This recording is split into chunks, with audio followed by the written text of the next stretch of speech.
সিলেটে করোনার উচ্চ ঝুঁকির মধ্যে আইন লঙ্ঘন করে বিয়ের আয়োজন করায় দুটি রেস্টুরেন্টকে মোটা অঙ্কের জরিমানা করা হয়েছে। শুক্রবার বিকেলে ভ্রাম্যমাণ আদালত দুই রেস্টুরেন্টকে 1,60,000 টাকা জরিমানা করা হয়।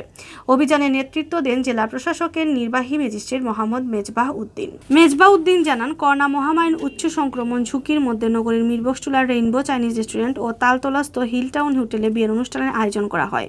নিয়ম ভঙ্গ করে করোনা পরিস্থিতিতে বিয়ের আয়োজন করায় রেইনবো চাইনিজ রেস্টুরেন্টকে 50,000 টাকা, কনে পক্ষকে 10,000 টাকা ও হিলটাউন হোটেলের ম্যানেজারকে 1 লক্ষ টাকা জরিমানা করা হয়।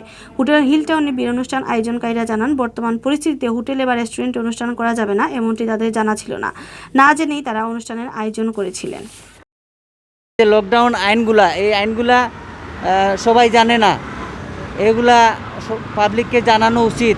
এটা যদি পাবলিক জানতে না পারে, এই ব্যর্থতা সরকারের, আইন প্রণয়নকারী সংস্থার, চেয়ারম্যানের, সিটি কর্পোরেশনের, মেয়রের, সবার যারা প্রতিনিধি আছেন, জনপ্রতিনিধি, সবার এই দায় যদি আইনগুলা জনগণ জানতে না পারে।